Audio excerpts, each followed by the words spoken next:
विभिन्न पुराणों की श्लोक संख्या और श्रीमद् भागवत की महिमा।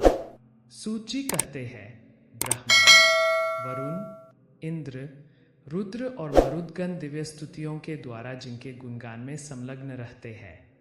साम संगीत के मर्मज्ञ ऋषिमुनि अंग, पद, क्रम एवं उपनिषदों के सहित वेदों द्वारा जिनका गान करते रहते हैं। योगी लोग ध्यान के द्वारा निश्चल एवं तल्लीन मन से जिनका भाव में दर्शन प्राप्त करते रहते हैं। किंतु यह सब करते रहने पर भी देवता, दैत्य, मनुष्य कोई भी जिनके वास्तविक स्वरूप को पूर्णतया न जान सका, उन स्वयं प्रकाश परमात्मा को नमस्कार है। जिस समय भगवान ने कच्छप रूप धारण किया था और उनकी पीठ पर बड़ा भारी मंदराचल मथानी की तरह घूम रहा था, उस समय मंदराचल की चट्टानों की नोक से खुजलाने के कारण भगवान को तनिक सुख मिला। वे सो गए और श्वास की गति तनिक बढ़ गई।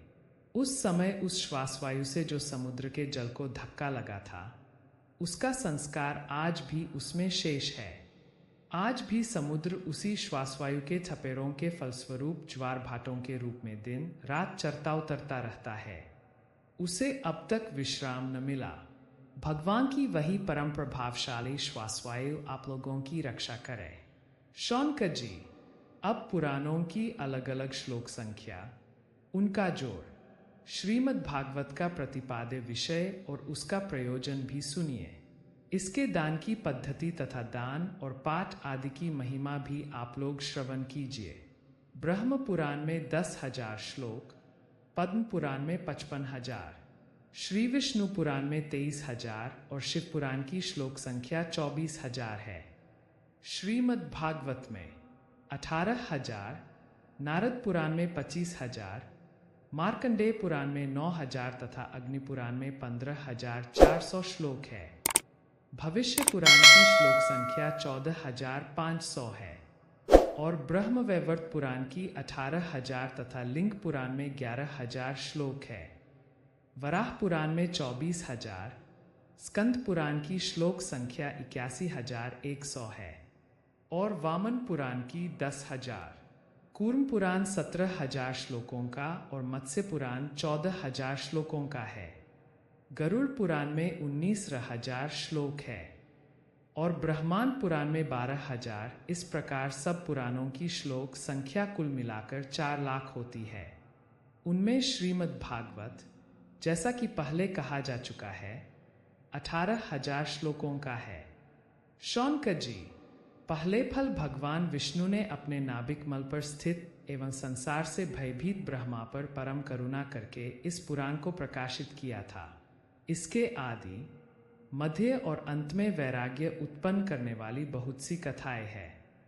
इस महापुराण में जो भगवान श्रीहरि की लीला कथाएं हैं, वे तो अमृत स्वरूप है ही। उनके सेवन से सत्पुरुष और देवताओं को बड़ा ही का आनंद मिलता है। आप लोग जानते हैं कि समस्त उपनिषदों का सार है ब्रह्मा और आत्मा का एकत्व रूप अद्वितीय सद्वस्तु। वही श्रीमद् भागवत का में प्रतिपाद्य विषय है। इसके निर्माण का प्रयोजन है एकमात्र कैवल्य मोक्ष, जो मनुष्य भाद्रपद माह की पूर्णिमा को में श्रीमद् भागवत को सोने के सिंहासन पर रखकर उसका दान करता है, उसे परमगति प्राप्त होती है।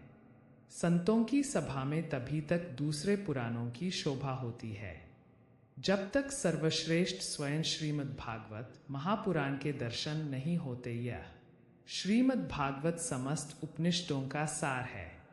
जो इस रसुधा का पान करके छक चुका है, वह किसी और पुराण शास्त्र में रम नहीं सकता। जैसे नदियों में गंगा, देवताओं में विष्णु और वैष्णवों में श्री शंकर जी सर्वश्रेष्ठ है, वैसे ही पुराणों में श्रीमद् भागवत है। शौनकादि ऋषियों जैसे संपूर्ण क्षेत्रों में काशी सर्वश्रेष्ठ है, वैसे ही पुराणों में श्रीमद् भागवत का स्थान सबसे ऊंचा है। यह श्रीमद् भागवत पुराण सर्वथा निर्दोष है। भगवान के प्यारे भक्त वैष्णव इससे बड़ा प्रेम करते हैं।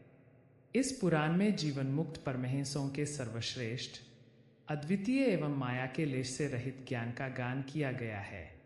इस ग्रंथ की सबसे बड़ी विलक्षणता यह है कि इसका नैष्कर्म्य अर्थात कर्मों की आत्यंतिक निवृत्ति भी ज्ञान वैराग्य एवं भक्ति से युक्त है।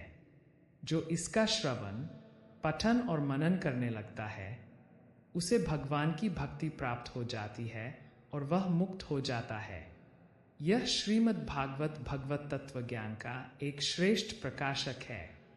इसकी तुलना में और कोई भी पुराण नहीं है। इसे पहले फल स्वयं भगवान नारायण ने ब्रह्मा जी के लिए प्रकट किया था।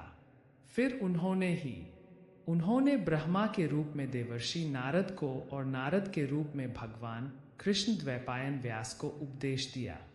फिर उन्होंने ही व्यास के रूप में योगींद्र शुकदेव जी को तथा श्री शुकदेव जी के रूप में राजर्षि परीक्षित को, जो अत्यंत दयालु थे, उपदेश दिया। वह सर्वोच्च भगवान है, परम शुद्ध और भ्रम से मुक्त है। दुहक और मृत्यु उन तक नहीं पहुंच सकते। हम सभी सर्वोच्च सत्य के रूप में उनका ध्यान करते हैं। हम भगवान वासुदेव, सर्वज्ञ परम व्यक्तित्व को सादर प्रणाम करते हैं, जिन्होंने मुक्ति की इच्छा रखने वाले भगवान ब्रह्मा को इस श्रीमद् भागवतम महान पुराण में दयापूर्वक निर्देश दिया। हम रहस्यवादियों के राजा श्री शुकदेव, जो भगवान के सर्वोच्च व्यक्तित्व के अवतार है, को भी अपना आदरपूर्वक प्रणाम करते हैं। सबके स्वामी, देवों के पूज्य देव, आप हमारे एकमात्र स्वामी और सब कुछ है। अब आप हम पर ऐसी कृपा करें कि बार बार जन्म लेने पर भी आपके चरण कमलों में हमारी अटूट भक्ति बनी रहे। मैं भगवान के परम व्यक्तित्व, जिनके दिव्य स्वरूप के दिव्य नामों का जप करने से सभी पापों का नाश हो जाता है, को सादर प्रणाम करता हूँ। भक्ति न्यू वीडियो पाने के लिए हमारे चैनल दिलीप शर्मा टेक्निकल को सब्सक्राइब कीजिए और कमेंट में जय श्री राधे जरूर लिखिए।